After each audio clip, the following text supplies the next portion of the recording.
आशा करता हूं आप सब बहुत अच्छे होंगे। मेरा नाम है सिद्धांत अग्निहोत्री। स्टडी ग्लोस पे आपका बहुत बहुत स्वागत है। मैं एक एक चीज आपको बताऊंगा, सिलसिलेवार से बताऊंगा कि आखिरकार क्या हुआ है और कुछ सवाल है मेरे। ठीक है, जयपुर में जो हादसा हुआ है, रेलवे प्रोटेक्शन फोर्स आरपीएफ जो कि यूनियन मिनिस्ट्री के अंदर आती है, कल प्रशांत सर ने इस पर बहुत ही शानदार लेक्चर लिया कि जीआरपी और रेलवे फोर्स में क्या फर्क होता है, उसको आप देख लीजिएगा। मैं बता दूं बस इतना ही फर्क होता है कि रेलवे यूनियन मिनिस्ट्री और जीआरपी स्टेट के अंदर आती है। रेलवे में 78,000 के करीब और जीआरपी में 66,000 के करीब जो है पुलिस फोर्स, और इन दोनों का काम यही होता है कि प्रोटेक्ट करे। जैसे अभी मैं ट्रेन से गया था तो बोला, अरे सर क्या सामान वामान अंदर कर लीजिए सर यहाँ पे। मैंने कहा ओके ठीक है। तो ये काम होता है कि कोई भी क्राइम ना हो, लूटपाट ना हो। लेकिन क्या है, जब रक्षक ही भक्षक बन जाए।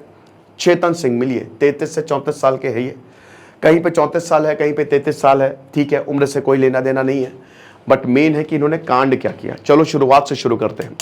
तो सबसे पहले तो शुरुआत से शुरू करते हैं। तो चेतन सिंह और एक अमेय आचार्य, इनके सब इंस्पेक्टर यानी कि सीनियर, जिनका नाम है टीकाराम मीना, और एक और हवलदार, ये 4 लोग रात के 9 बजे मुंबई सेंट्रल से चढ़ते हैं सौराष्ट्र मेल में।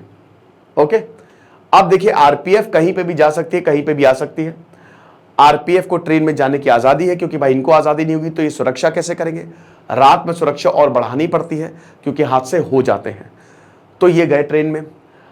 अब उसके बाद हम ये देखते हैं कि ये लगभग सुबह के 3 बजे सूरत से में उतर गए। सूरत गुजरात में आता, वहां पे उतर गए, और उसके बाद इन्होंने जयपुर मुंबई सुपरफास्ट पकड़ ली। ठीक है, तो ये गए और फिर वापस भी तो आना है, तो गए यहां पे इस ट्रेन से और वापस के लिए जयपुर मुंबई। उसमें इन्होंने देखा कि सब कुछ सही है, ट्रेन बढ़िया है, किसी को कोई दिक्कत तो नहीं है। ओके, अच्छा इसमें मैं आऊंगा, लेकिन उससे पहले दोस्तों हमारा पर्सनालिटी डेवलपमेंट कोर्स आप जरूर अवेल करें। टोटल 24 लेक्चर्स है, एक एक सेशन 1.5 से 2.5 घंटे का है, मात्र 300 रुपए का। कल रात 12 बजे तक सेल है, फिर मैं खत्म कर दूंगा इसको। ठीक है, तो फटाक से कोर्स को अवेल करें। ये सब मैंने बताया कि किस तरीके से 50 किताबों का रिव्यू, और ये सब एक में ही आपको मिलेगा, तो आपकी जिंदगी बदल जाएगी। तो उसके बाद इन्होंने फिर ट्रेन पकड़ लिए, वापस आए। अब देखिए क्या हुआ। यहां पे आचार्य कुछ बताते हैं, उन्होंने टेस्टिमनी दी है। आचार्य ये बताते हैं कि हम 3 लोग थे और एक हमारे सीनियर टीकाराम मीना। अब जब हम जयपुर मुंबई में चढ़े तो इसने ये बोला, चेतन ने ये बोला कि मेरी तबीयत सही नहीं है, मैं सांस नहीं ले पा रहा हूं, रेस्टलेसनेस से घबराहट सी हो रही है, तो मैं वलसाड पे उतर जाऊंगा, मुझे वलसाड पे उतरना है। तो यहां पे टीकाराम ने ये समझाया कि अभी देखो तुम अपनी ड्यूटी पूरी कर लो, एक बार ड्यूटी पूरी हो जाए फिर उसके बाद सुबह तुम, अच्छा ये भी बोला था मुझे ट्रीटमेंट के लिए जाना है, तो कहता कि फिर सुबह तुम ट्रीटमेंट के लिए चले जाना। ठीक है, फेयर इनफ। तो अब क्या हुआ कि इसको एक एम्प्टी बर्थ दिखी, मतलब जो बाकी इसके साथी थे उन्होंने कहा कि इसको लिटा देते हैं क्योंकि इसकी तबीयत सही नहीं लग रही है। तो इसकी जो एम्प्टी बर्थ थी, एक बर्थ इसने देखी और यहां पे इनको लिटा दिया। अब उसके बाद तबीयत इसकी वाकई खराब थी, हमने इसकी राइफल छीन ली, राइफल ले ली हमने। तो राइफल ले ली हमने। टीकाराम जो है फिर वो चले गए अलग अलग कोच पर, हमको अलग अलग बर्थ जो है वो दे दी। जैसे आचार्य बताते कि मुझे और मेरा एक जो और साथी था उसको स्लीपर दे दिया, ये लेटा हुआ था, और टीकाराम जो है वो इसी में चले गए। ठीक है, लेकिन फिर हम ये देखते हैं कि चेतन आता है और मुझसे कहता मेरी राइफल वापस करो। तब तो वो ठीक लग रहा था, है ना। हमने बोला कि तबीयत ठीक है, बोला हाँ ठीक है, मेरी राइफल वापस करो। तो ने कहा कि अरे राइफल अभी दे देंगे, लेकिन इससे लड़ाई कर ली, मेरा गला पकड़ के राइफल ले ली और ये भाग गया। तब हमको लगा कुछ गड़बड़ है, और उसके बाद 10 मिनट बाद हमको एक खबर आती है कि टीकाराम को मार दिया है। मारने से पहले टीकाराम ने इसको शांत करने की कोशिश की थी कि शांत रहो, कोई दिक्कत नहीं, कोई प्रॉब्लम नहीं, बट नहीं हुआ, इसने उड़ा दिया। 3 और पैसेंजर्स को इसने उड़ाया है। सुबह 5 बजे के करीब, पालघर के करीब जब ट्रेन आई देहसारी के करीब, तो अब इसने क्या किया कि इसने जो पैसेंजर था उसको बोला उठो, उठ। बंदूक दिखाई, पेंट्री कार तक ले गया और वापस लेके आया, और तब गोली मारी है। अहमद हुसैन, सईद एस और शेख करके, अहमद हुसैन जो कि पालघर के रहने वाले, सईद एस मधुबनी बिहार, शेख मधुबनी बिहार, और सईद एस जो है वो अभी उनकी, हालांकि अभी तीसरे पैसेंजर की पहचान नहीं हुई थी, बट इंडिया टुडे की खबर के हिसाब से वो सईद एस है।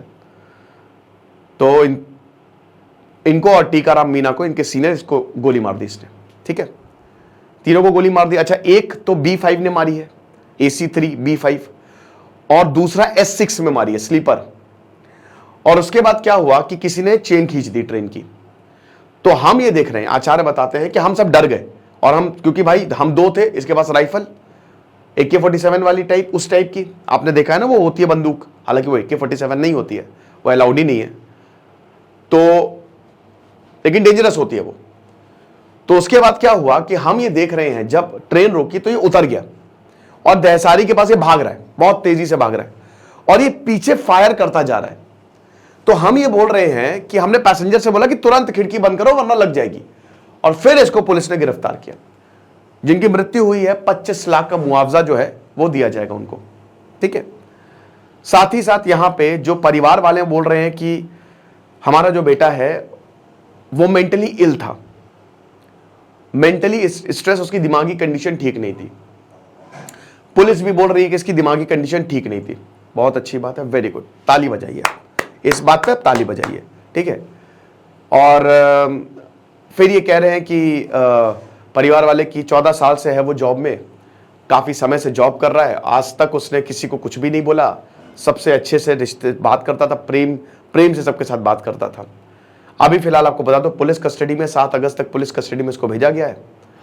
24 घंटे से, ऐसे ये भी खबर आ रही थी कि 24 घंटे तक इसको खाना नहीं दिया गया, तो इनके वकील बोल रहे हैं कि 24 घंटे में आपने कुछ भी खाना नहीं दिया, खाना दो। मेरे जो मुवक्किल हैं उन्होंने कुछ भी नहीं किया है। पुलिस ये भी कह रही है कि जब हम इसे पूछताछ कर रहे थे तो स्लोगन्स चांट कर रहा था, ये पता नहीं ब्रेन वॉश्ड है क्या नहीं है, ठीक है। ये हिसाब किताब पूरा का पूरा है।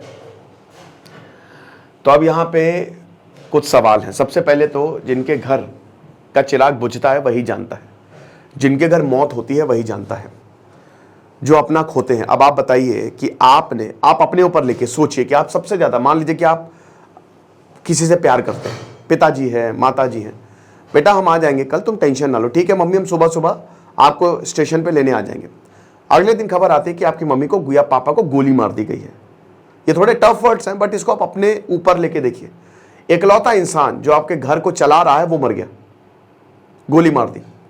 किसने? पुलिस ने। पुलिस का काम क्या है? हमको प्रोटेक्ट करना, लेकिन पुलिस ने गोली मार दी।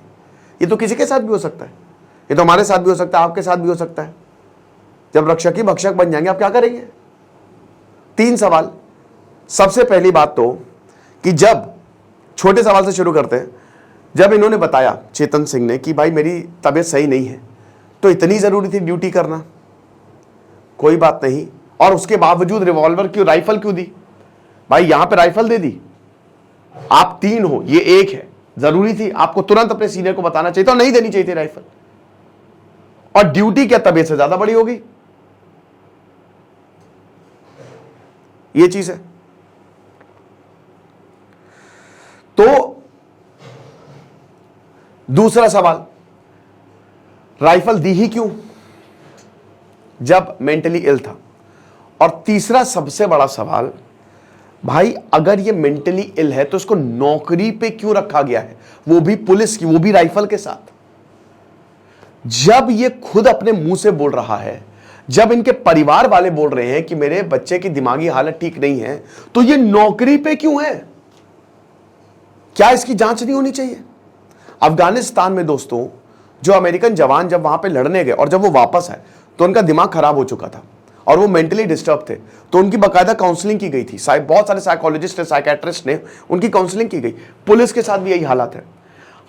ये बहुत छोटी बात है लेकिन बहुत बड़ी बात भी है, ये बहुत बड़ी बात। अब आप ये बताइए भाई, सबसे पहली बात तो अगर आप किसी को राइफल दे रहे हो तो उसकी तो काउंसलिंग होनी चाहिए प्रॉपर, कि क्या आप राइफल देने के लायक हैं, क्योंकि ऐसे हादसे हो सकते हैं। दिमाग बेकाबू है भाई, दिमाग बेकाबू हो जाता है।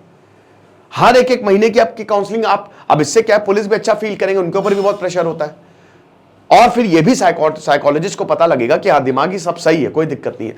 सिंपल सी बात है भाई, इसमें तो पुलिस ही जिम्मेदार है कि जब आप ये बोल रहे हो कि इसकी दिमागी हालत ठीक नहीं है, तो आप ये बताओ कि फिर तो अगर दिमागी हालत खराब है तो ये नौकरी पे कैसे, वो भी राइफल के साथ?